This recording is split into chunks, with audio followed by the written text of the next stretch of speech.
it's about the regulatory thinking and all that stuff. So it'll be really interesting. We're going to have a lot of amazing food, and we're combined with, like, I think 3 other clubs at this point. So it's going to be a party night, and it's the last week of classes. Your last, if you're 1Ls, it'll be like your last breath of fresh air before you go into your first set of finals. I'm going to stop talking before I stress you out. So today we get to hear from Professor Blackman, and John is going to go ahead and introduce him. Professor Josh Blackman is an associate professor of law at South Texas College of Law in Houston, who specializes in constitutional law, the United States Supreme Court, and the intersection of law and technology. He is the author of the critically acclaimed Unprecedented, The Constitutional Challenge to Obamacare, and Unraveled, Obamacare, Religious Liberty, and Executive Power. Professor Blackman was selected by Forbes magazine for the 30 under 30 in law and policy. He has twice testified before the House Judiciary Committee on the constitutionality of executive action on immigration and healthcare. He is an adjunct scholar at the Cato Institute. Professor Blackman is the founder and president of the Harlan Institute, the founder of Fantasy SCOTUS, the internet's premier Supreme Court fantasy league, and blogs at Josh Blackman. You should all play. He leads the cutting edge of legal analytics as director of judicial research at Lex Predict.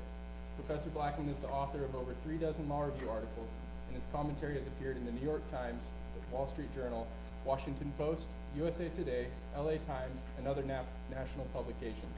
On a personal note, it's been a pleasure to get to know Professor Blackman today. He's very kind and has a great presentation prepared. So You are too kind. Professor Blackman.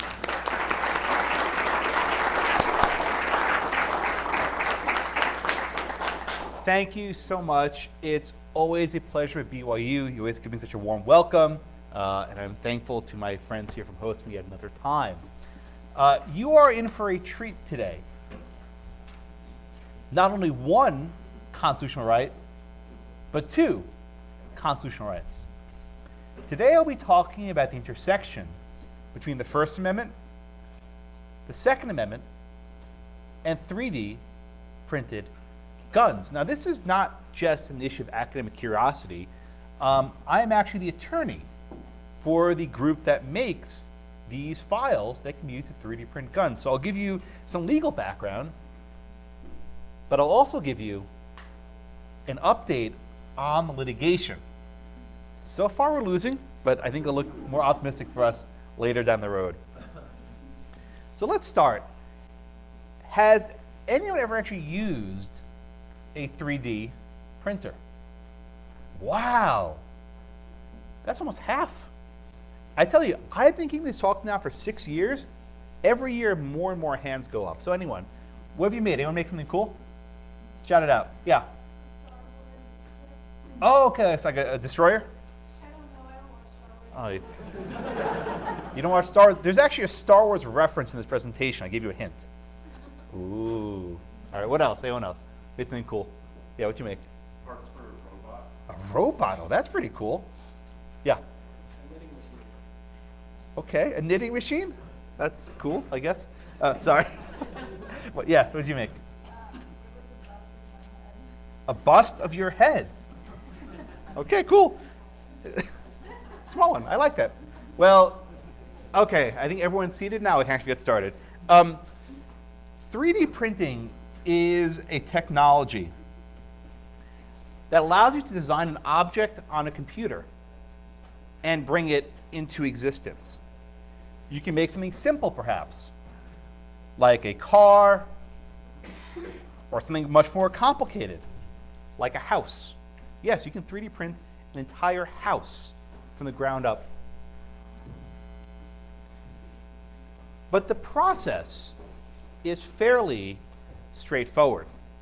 And I want to give you a brief tutorial on how to code a 3D printer. So let's say you want to make a cylinder, like a bottle of water, for example.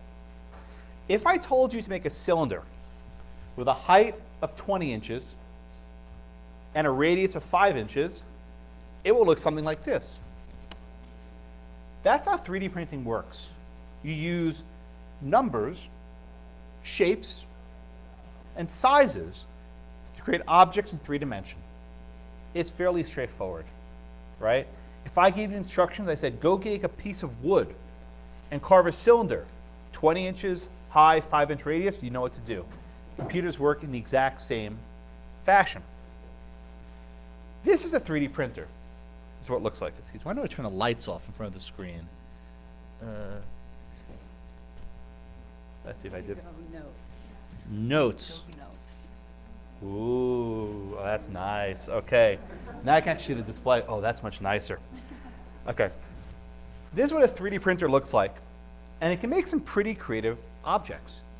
For example, this is the creation of a race car. Okay? Here someone made the bust of a head. Does yours have a brain on it or no? I don't know if this is a... Okay, see, this actually thing has brain on top. You put a little cap on top of it.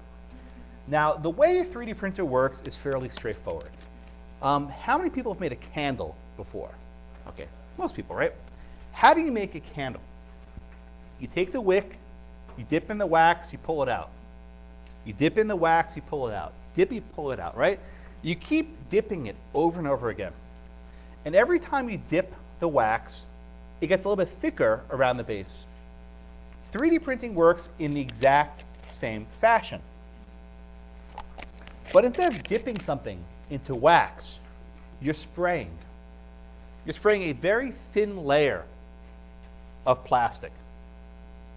Okay? You're spraying a very thin layer of plastic. One layer on top of another, on top of another. Right? So you start with a ball, you put it on the base, one layer, one layer, one layer, before you have a ball. In some of the machines, you actually have a heated bed, a heated platform. Okay? You heat the plastic so it stays nice and liquidy. All right. Now I want to show you a demonstration of how a 3D printer operates. Your challenge is to figure out what's being printed here. Okay?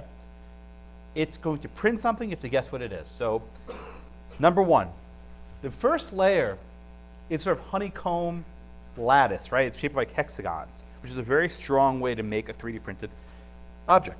So this is number one. Number two. Number three. Who said it? Wow. Have you seen this presentation before? No one has ever gotten it at number three. Okay, you didn't hear him. Don't say it out loud. If you didn't hear it, don't say it. Don't cheat, okay? This is number three. That's impressive, sir. This is number four. Anyone see it now? Number five. Anyone see it? Anyone else see it? Is that it?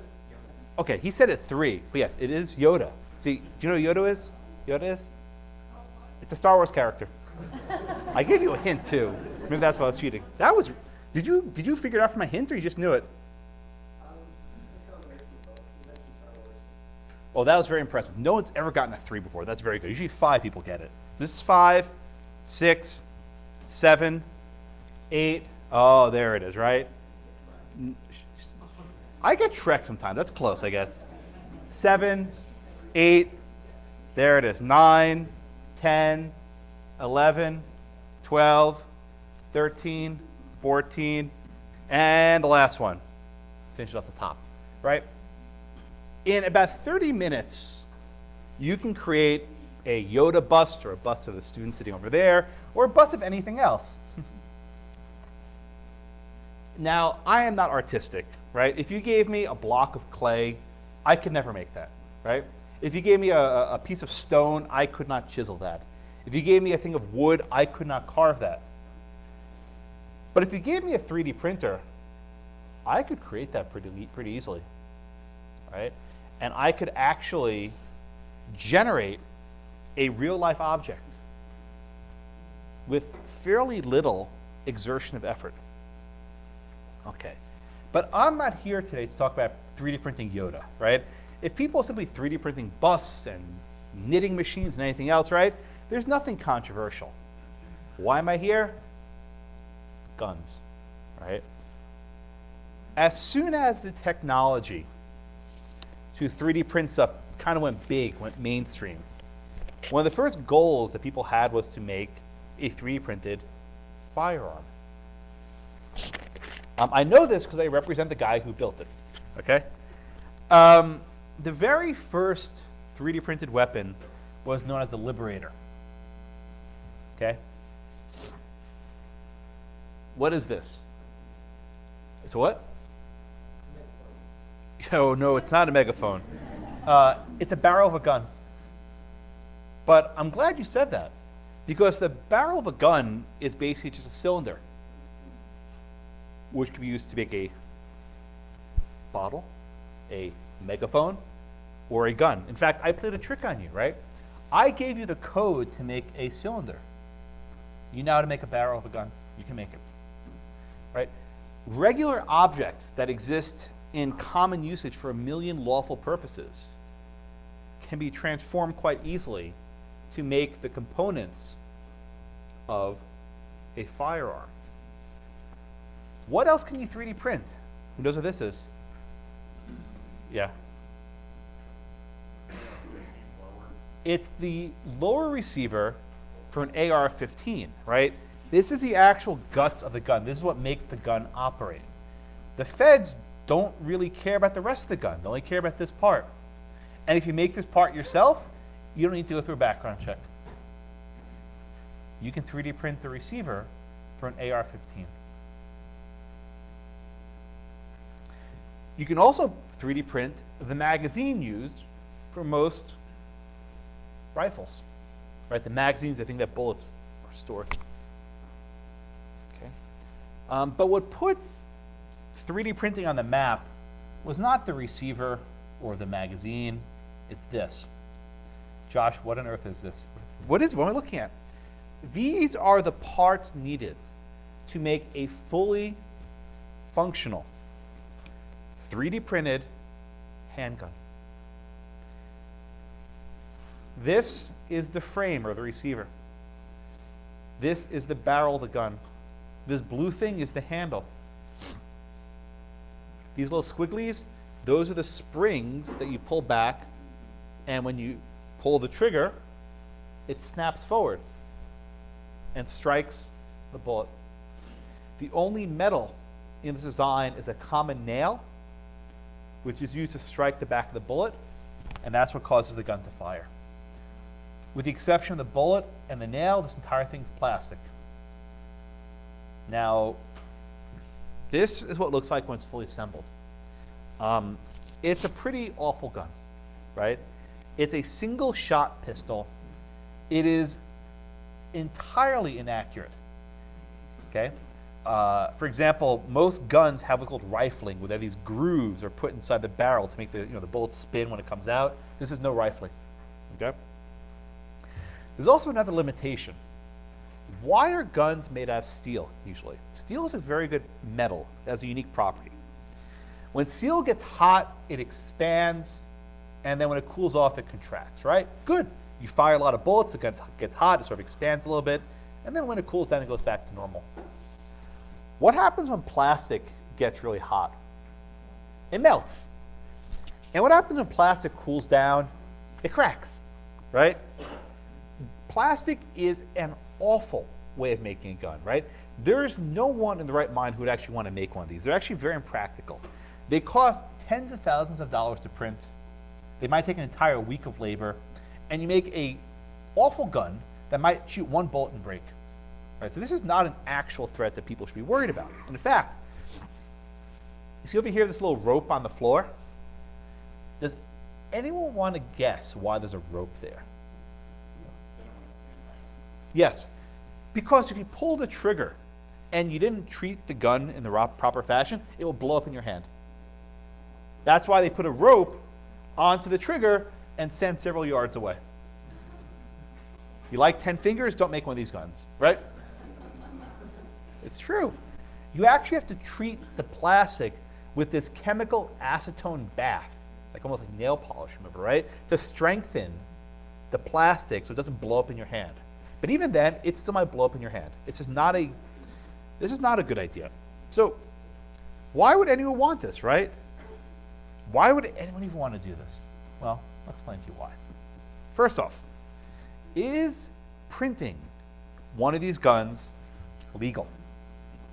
Right? Is it legal to print one of these guns?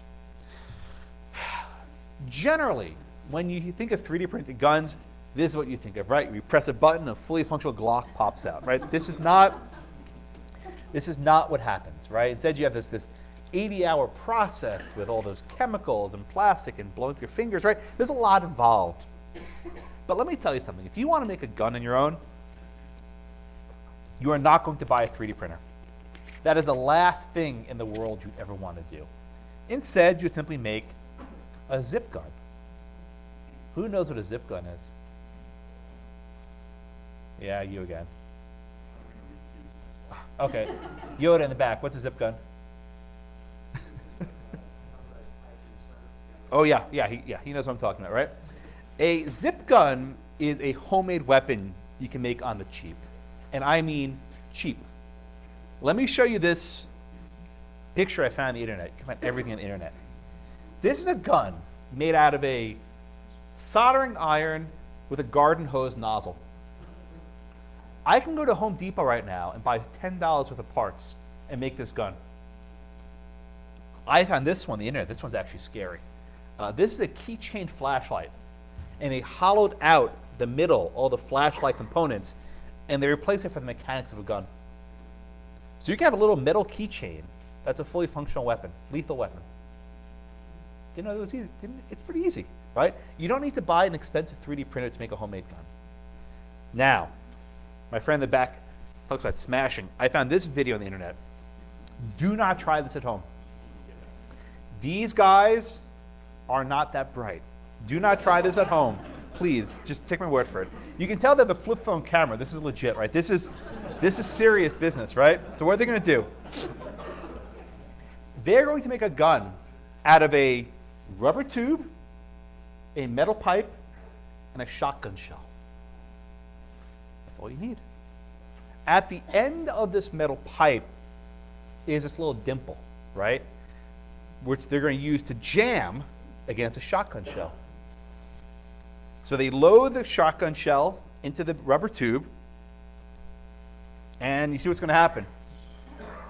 He's going to jam the pipe into the back of this tube. You see what's going to happen right now? I want you to just look at this picture for a minute, right? What is wrong with this picture? Okay, so his hand is in front of the gun. That's bad, right? Don't do that. You want fingers. What else is wrong with this picture? Yeah. Yeah, thank you, sir. There's an electrical outlet right over there with wires running down. And see this box? There are a couple holes in there. He's done this before. So he hasn't won the Darwin Award yet, but maybe he'll win it soon, right?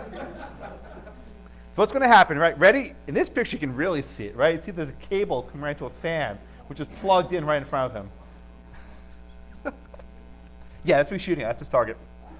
Yeah. So again, not the brightest lights in the bulb, whatever, bulbs in the whatever. These guys are not that bright. But he's going to do it, right? $5 at Home Depot, I can make this gun. $5, right? Ready? He's going to jam it. 1, 2, boom. By the way, I don't play the videos. I love cursing. And definitely not going to play the cursing video here. I think I would get in trouble. I may get expelled from the campus or something.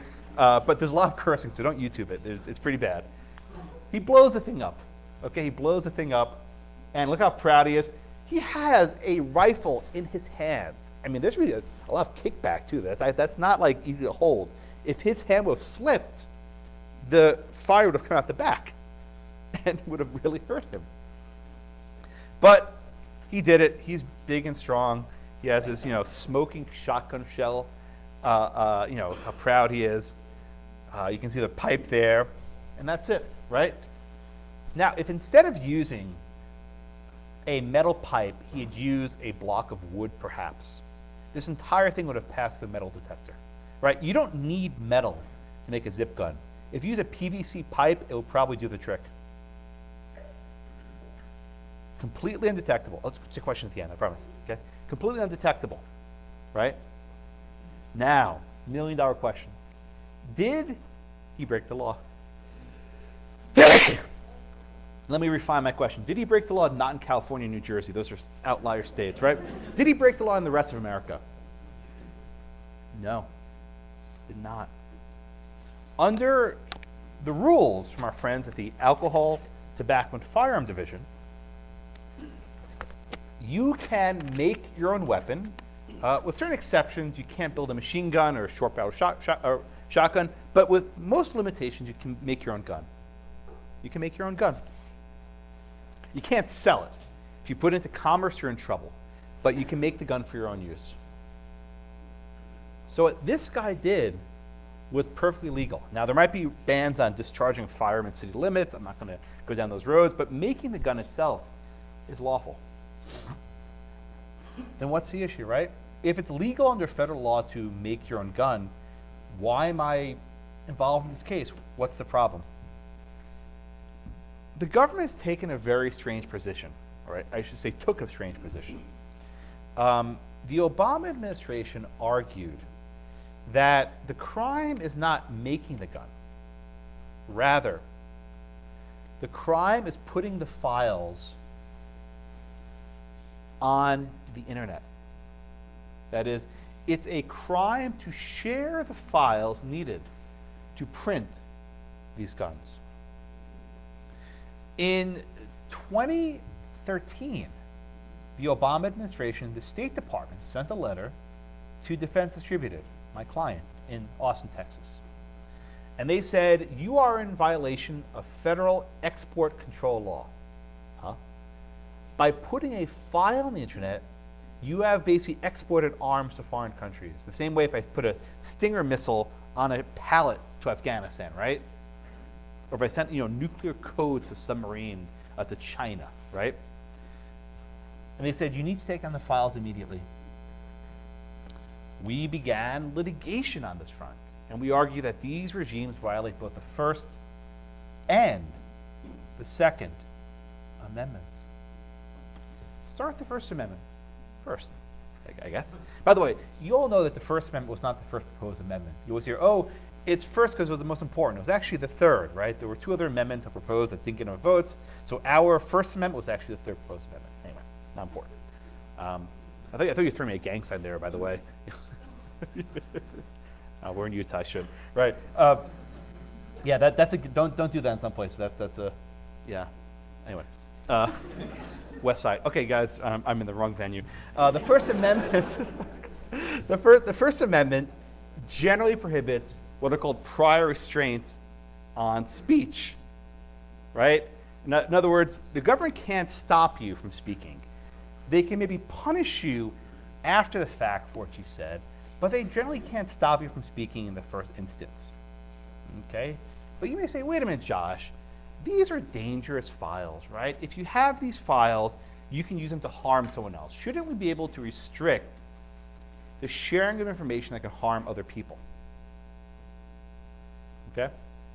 Well, one answer to this, which I'm sure is on everyone's bookshelf at home, is the Anarchist Cookbook, right? What is the Anarchist Cookbook? It's basically a terrorist hand guide, right? It teaches you how to do some very bad stuff, how to make bombs, how to make poisons, right? Some pretty awful people shaking their heads. Google, Siri, order me Anarchist Cookbook, right? No. But it's a pretty bad book to have. And throughout the 60s, there were efforts by the government to ban this book, and the courts consistently held that no. The mere fact that speech can be used to facilitate a crime does not take it outside the scope of the First Amendment, right? Maybe if I give you instructions to assassinate someone, right? I tell you, here's how you kill someone, right? I can be charged for accomplice to murder, even though I'm engaging in speech. There has to be an intent to actually be involved in the criminal act. You can't just publish a book and have people run with it. But you may say, wait a minute, Josh. Okay, a book is speech, but we're talking about code here. My friends, information is speech. The courts are slowly, but I think surely, reaching this conclusion that the mere fact that you choose to express yourself with zeros and ones does not deprive you of protections under the First Amendment. There was a case almost a decade ago called Sorrell v. IMS Health. And the court held that the creation and dissemination of information are speech. It's both, right? The First Amendment's a two-way street. It's not only the right of me to speak, but the right of people to listen. And that involves both the creation and the sharing of that information with others. And that's the right that all Americans possess. All right? But I promise you not one amendment, but also two amendments. Second Amendment kicks in as well. The Second Amendment provides a well-regulated militia being necessary to the security of a free state. The right of the people to keep and bear arms shall not be infringed. The Supreme Court's first major interpretation of the Second Amendment came in 2008 with a case called District of Columbia versus Heller. The court held that the Second Amendment protects an individual right to keep and bear arms that is not tied to any sort of militia service. 2 years later, we have McDonald v. City of Chicago. This case recognized that the Second Amendment applies to the federal government and to the states. And the City of Chicago cannot enact an outright ban on handguns. Okay? This is actually a cool picture of Heller and McDonald shaking hands.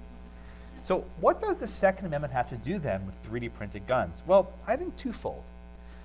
First, at the most basic level, I think the Second Amendment must protect the right to acquire arms, right? The right to acquire arms. Imagine the government passes a law that says it's now a crime to acquire a handgun.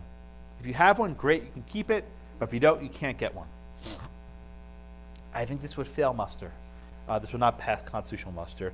There has to be some means of getting a firearm. Now, there can be limitations on maybe not selling to people with criminal convictions, etc., but the Second Amendment protects the margin, some right to acquire guns. Second, I think we have to also talk about a right to manufacture arms. And this one I'm much more confident about. Today we have sporting goods stores, right? If you want a gun, you can go buy one. But at the time, the framing, there were no gun stores. If you wanted a gun, you'd have to make it yourself or go to a gunsmith nearby. We have a very long tradition in this country of gunsmithing, of making your own firearms. And I dare say that's a deeply rooted right, one that the Constitution ought to protect. So where does that get us, right? We have the right to acquire arms and the right to make arms. I think that reinforces the idea that there is some constitutional scrutiny of laws that restrict 3D printed firearms. But I'm not done yet, right? We have here a unique situation with a First Amendment right that reinforces a Second Amendment right.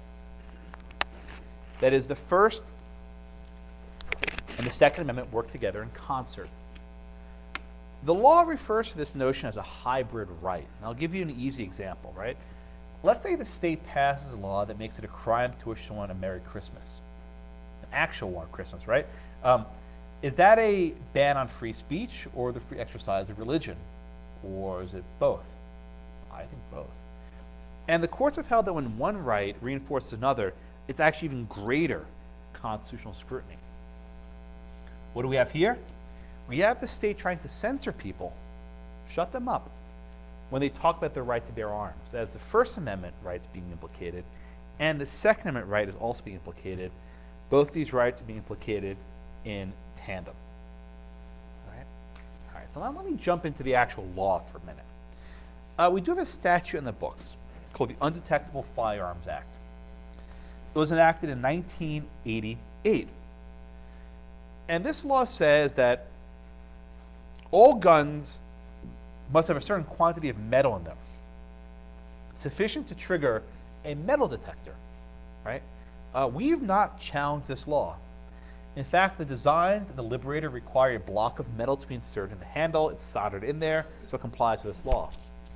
But you might ask, Josh, 1988, you were not born yet. I'm just guessing. Most of you weren't, at least. Why was Congress worried about plastic guns in 1988? Because they're not new, right? 3D printing is perhaps a new technology, but plastic guns are quite old. In fact, there was a huge fear in the 80s of the very famous Glock handgun, right?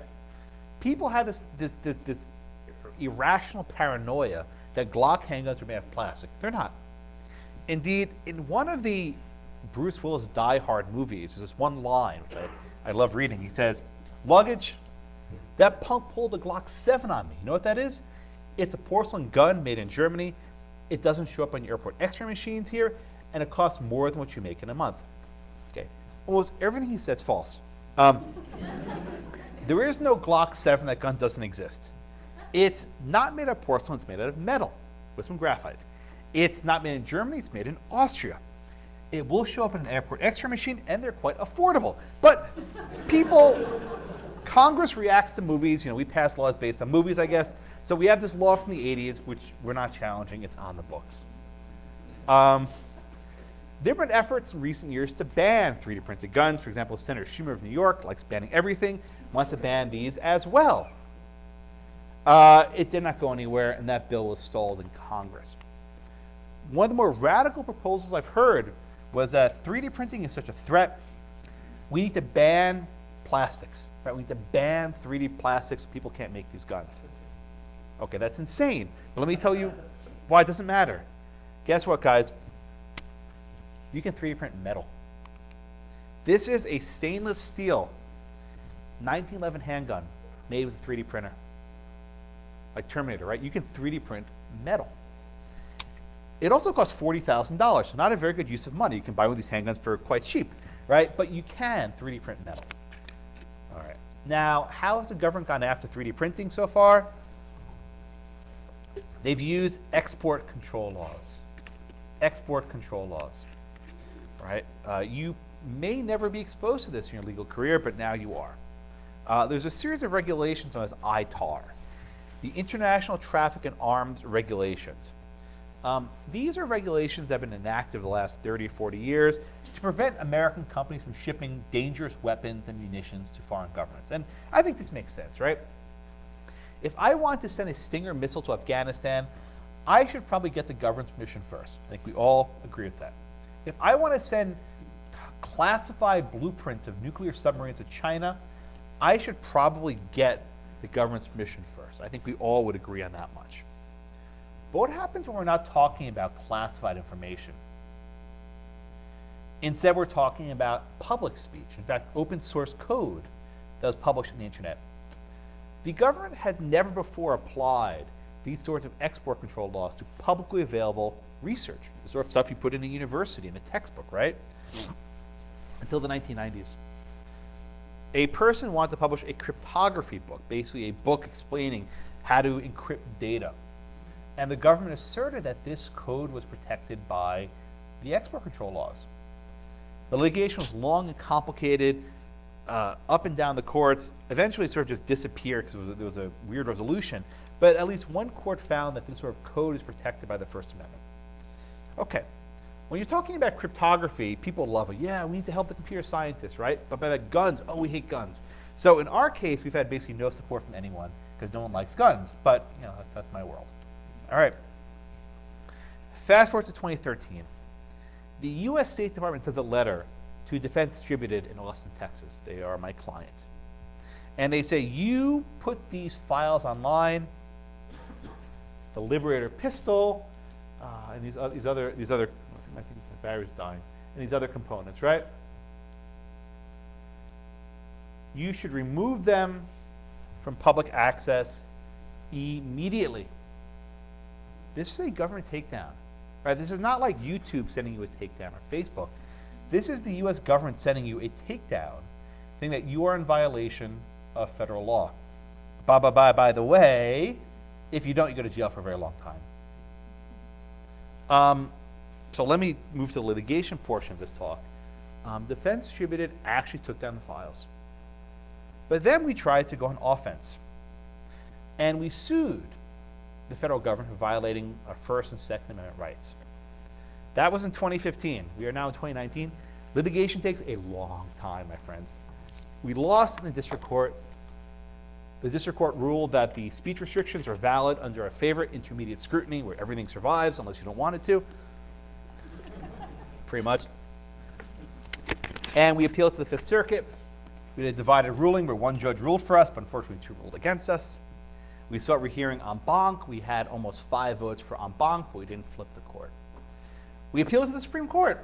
Certiorari denied. back down to the district court for remand. We had to consider summary judgment. Then something fun happened. The government decided to settle, which I think was a prudent move. They were not going to win the second go-around. The votes were just not there for them. Then things got messy. We announced that the settlement would go into effect. The week before the settlement goes into effect, we were attacked nationwide. First, we were sued by various handgun control law groups like the Brady Campaign and Giffords and Every Time for Gun Violence. They sought temporary restraining order number 1 to block our settlement. I argued that one, and I prevailed. Feeling pretty good. But we knew things were about to go downhill. That was Friday when we won that case. Friday night, we put all the files online. They were all over the internet. We didn't tell anyone we did it, though. We quietly put the files online. On Sunday, we got sued again, number 2, by the Pennsylvania Attorney General. He sued us in federal court in Philadelphia, seeking a TRO to block us from posting the files. So I called the lawyer, said, we already put them online. He's like, no, you didn't. I'm like, no, we did. They're online. He's like, well, we still want a TRO.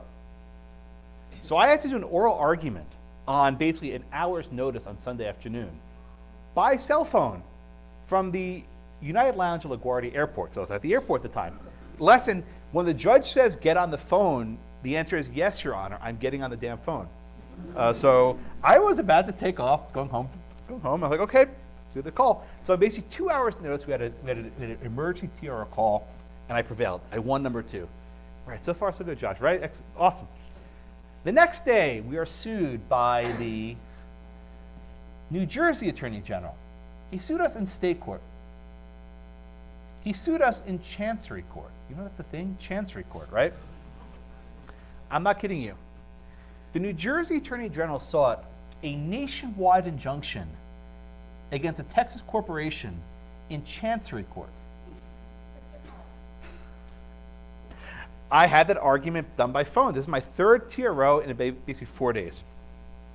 I argued, so I said, Your Honor, with respect, I don't think you have the jurisdiction to issue a nationwide injunction at Chancery Court. Now, you can't say that. I at this point, I didn't care. I knew I was going to lose, so it didn't really matter. But he said, Mr. Blackman, I think you're right. So he actually denied the TRO. I was like, okay, so far so good. Good job, Josh, right? But then later that evening, I had the 4th TRO. That one did not work so well. The Washington Attorney General. What was that? Bob Ferguson. Mr. Ferguson, yeah, you know him. How do you know him? Yeah, I'm sorry. The Washington Attorney General led a coalition of the willing, right? Eventually 20 other states sued little us, seeking another nationwide injunction to block our settlement. And I argued that case by telephone against my 4th TRO of the week.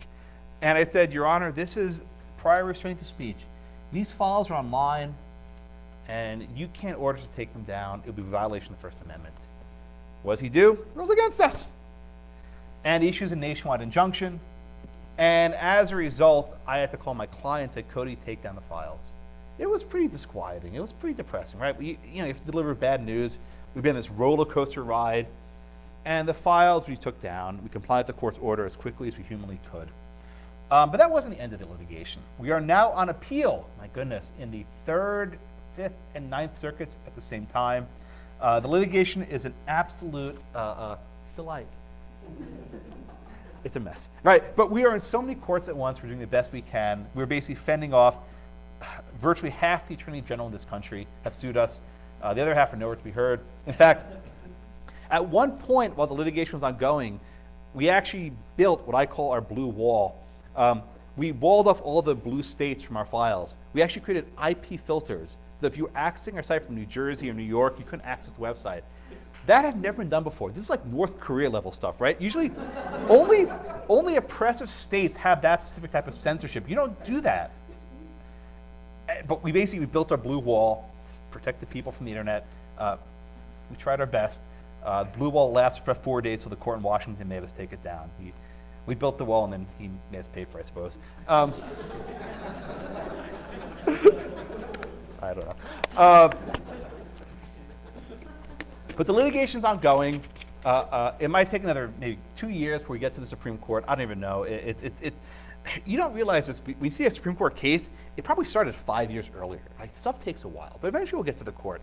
And my hope is that we'll get some ruling. Now, the court might rule for us on the Second Amendment grounds, unlikely. More likely we get a First Amendment ruling. We could also get a ruling on the Commerce Clause, right? States can't regulate the internet. I mean, that's perhaps the most jarring aspect. States cannot pass laws regulating the internet. This is preempted, and there's so many things, and we still lost in court. All right, I'm gonna stop there. And I welcome your questions. I do appreciate your attention. We didn't have a faculty commenter, but I hope you guys can bring the energy and challenge me and see what we can talk about next. Thank you all so much.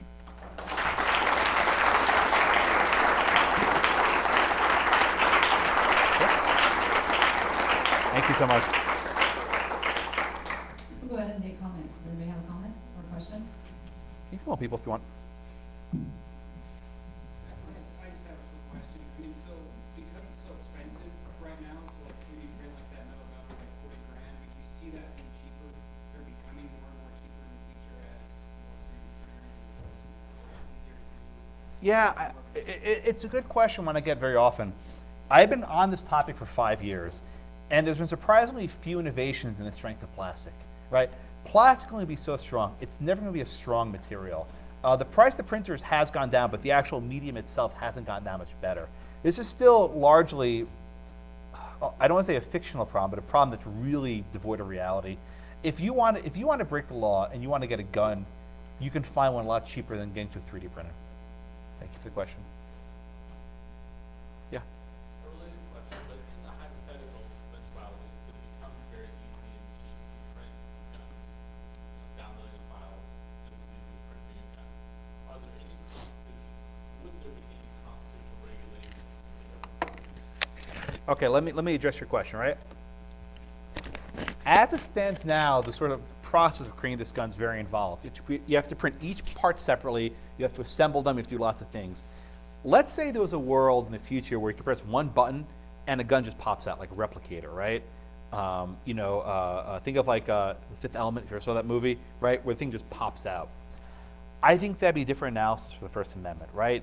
For code to have expressive value, you have to do something with it. It can't just be purely automatic. And if it's purely automatic, I think my First Amendment argument goes away, or at least gets a little bit weaker. I think that's a partial answer to your question. Yes?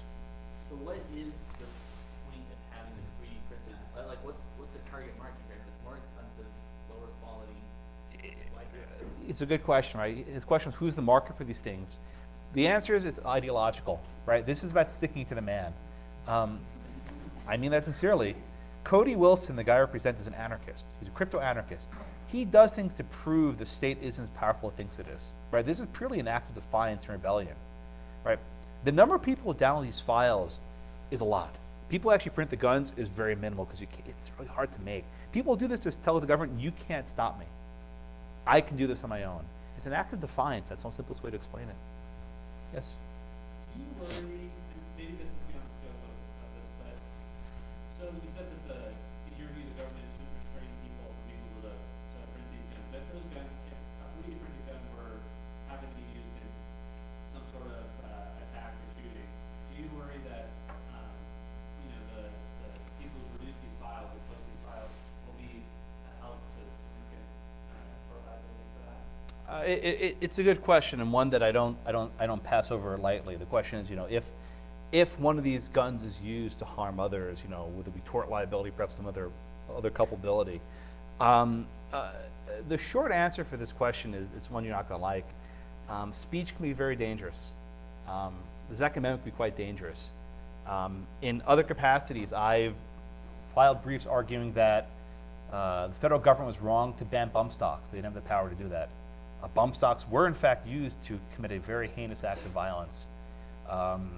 Very often the principles you take lead to places you may not like, but I believe in the principles and I'm willing to stand for them, especially because people don't like these types of guns. The NRA hates us. They don't want us to exist.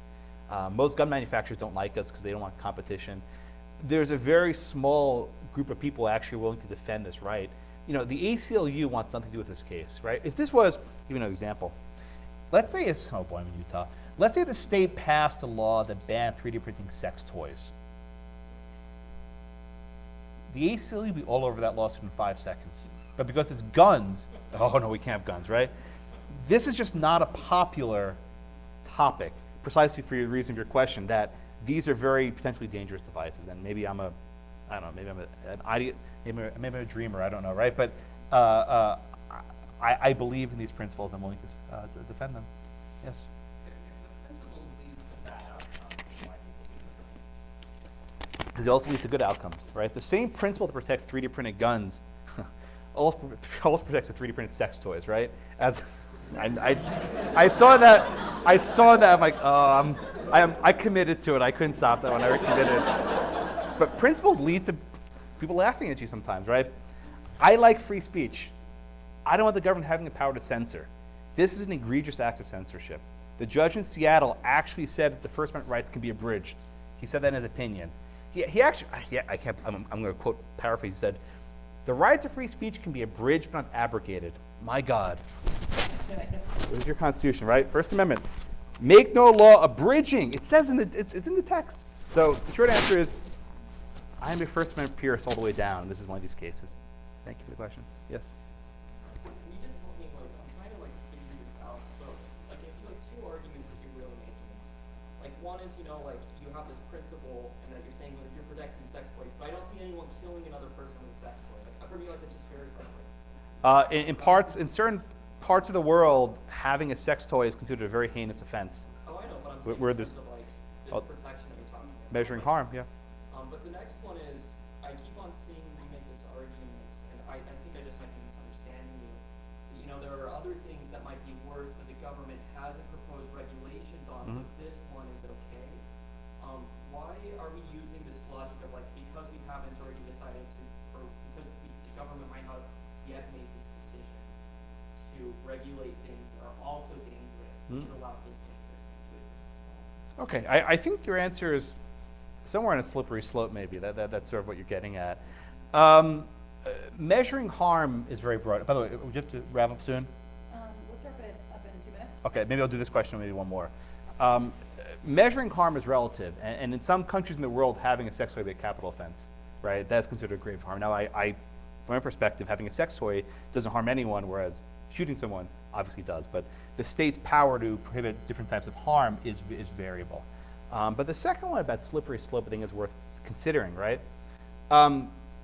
If the government gets away with this sort of regulation here, then vast swaths of the internet could also be regulated. But I do care about freedom of the internet a lot, and I don't want the state stepping in. And this is one reason why I've been so adamant. Okay, maybe one more question. Yeah.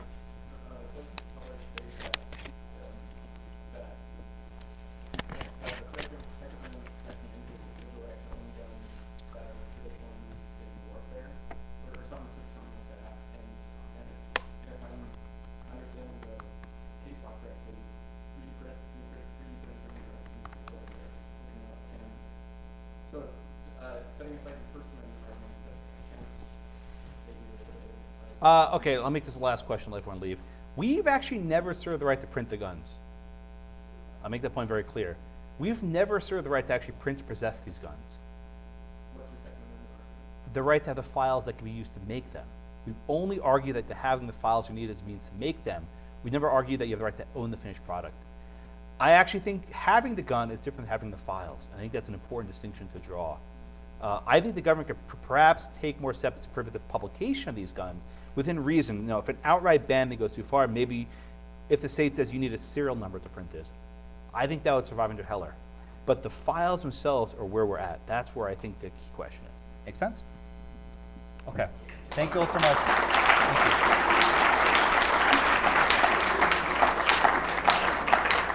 Thank you. Fantastic. Thank you so much.